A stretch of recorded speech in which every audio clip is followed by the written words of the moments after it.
What's up, everybody? Welcome to the Real Sports Rundown. I am your host, Ryan Gentile. Well, I had to get a nice shirt on, man. It's been a little while since I've actually put on some good-looking clothes here, but you know what? It's been a few weeks, man. Busy guy, man. I got a full-time job. I got a second job calling NAC football games. First game was last night. I'll get to that here shortly, but first, we're going to start off with some baseball news, just kind of recapping what's been going on. We're coming down to the final month of the season.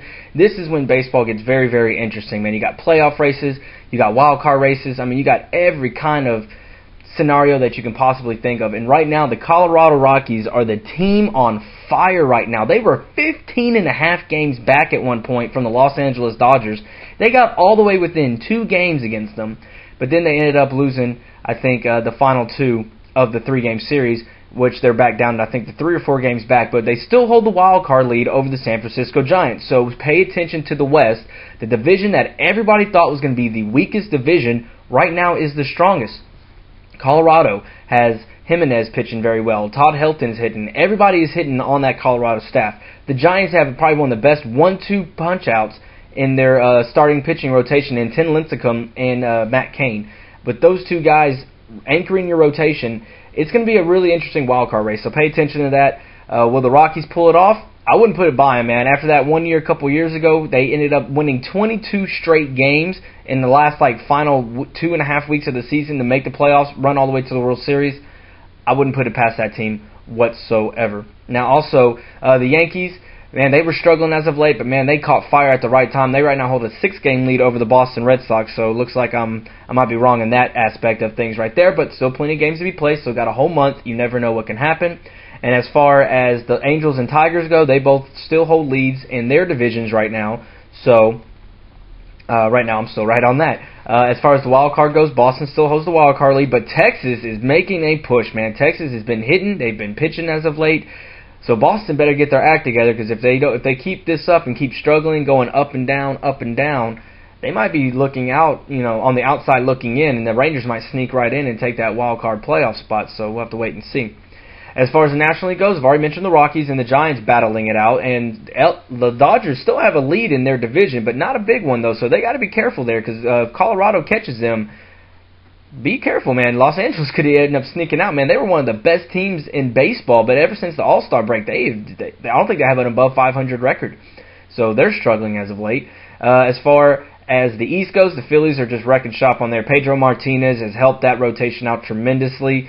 Cliff Lee has been Cliff Lee. I mean, that was probably the best acquisition you could ever have. Ryan Howard's been hitting the tear off the ball as of late as well. So the Phillies looking really good. Brad Lidge has been struggling, though, and everybody's wondering, what happened? Well, last year, we traded him away. He was upset, okay, which he had every right to be. So, of course, he didn't blow a single save. He wanted to prove the Astros, hey, I still got what it takes.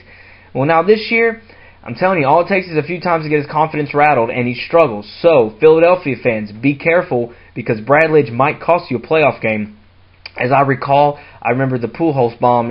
Oh, God, there it goes. It's still flying by. I think, yep, that's the baseball that Pujols hit off Lidge in the playoffs.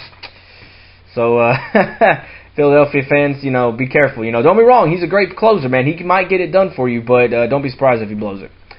And let's see, and the St. Louis Cardinals, I know. Who likes the Cardinals? Not me, again, with Astros fans right here. I mean, we're not Cardinals fans at this house. Not Cubs fans, not Cardinals fans. I know, keep the booze coming. But right now they hold a 10-game lead over the Cubs, or 9-game lead, over the Cubs right now. In the Central, my Astros struggling. They're not probably going to make the playoffs. But, hey, there is still a month to go. You never know. They can make a run. It's going to have to be one hell of a run, though, and a lot of help from other teams. So right now, what are we going to have to do? We have to play spoiler and hopefully just beat up on some teams, show us some good young pitching, and hopefully be good to go for next year. So right now, running down, Yankees on top in their division, along with the Tigers and the Angels. Boston holds a slim wild card lead over Texas. That's in the American League. In the National League, we have the Cardinals with their lead. I know. Okay, we can stop. Right now, the Dodgers hold a slim lead in their division, and the Phillies running away with their division right now, not really anybody contending with them. So in the wild card is the Rockies and the Giants, so that could be a good matchup to keep an eye on. Those two teams battling it out for a wild card spot, so that's going to be a very interesting race in itself. Okay, also now moving on, Michael Vick finally played in his very first preseason game, or actually first official NFL game since December of '06, and he got a standing ovation. He looked pretty decent, a couple of miscues here and there, but he looked really, really good. So congrats to Michael Vick. I know a lot of people are protesting, leave the guy alone. He needs to make a living. That's how he made his living before, so he needs to go back and do it. He's getting his second opportunity, so you know what? Yes, what he did was wrong, yes, but is he sorry for it? Maybe he is, okay? Give it time, okay? We're in a, instant now. We need instant results now society that we don't know how he's going to turn out. So, you know what? Let's give it a few weeks, maybe a few months. Let's give it the whole season. See what happens. See if he does what he's supposed to do to redeem the wrong that he did. So, you know, Michael Vick, good luck to you, my friend.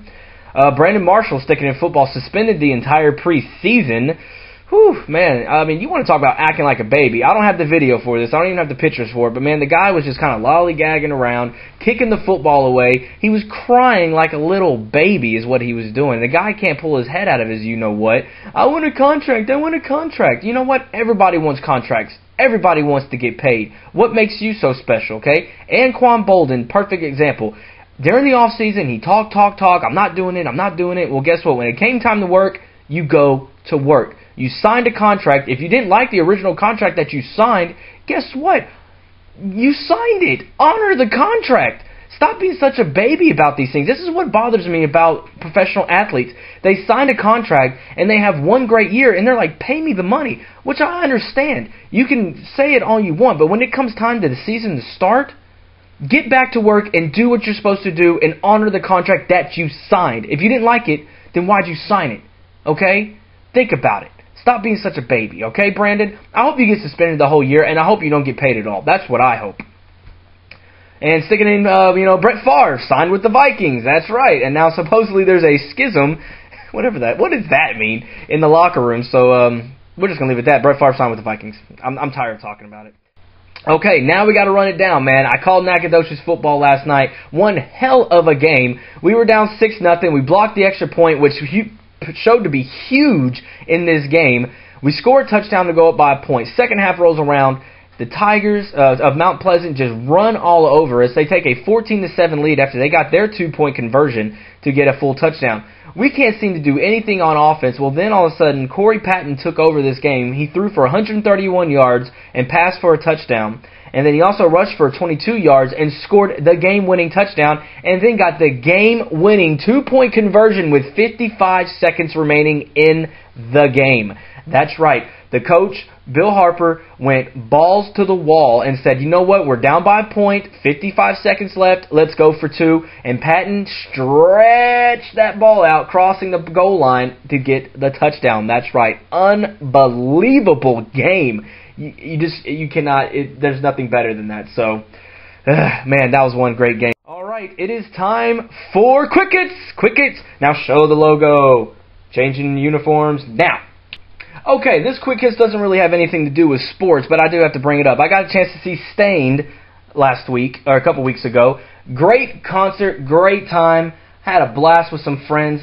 Stephanie, Daniel, Sammy, and Danny, their whole little family. It was Stephanie and Sammy's birthday. They took me with them. Had a great time. The trip up there was pretty interesting. I mean, it was just straight up hilarious stuff. I don't even know what they were doing in the back of that truck, man. They were just being goofy as can be.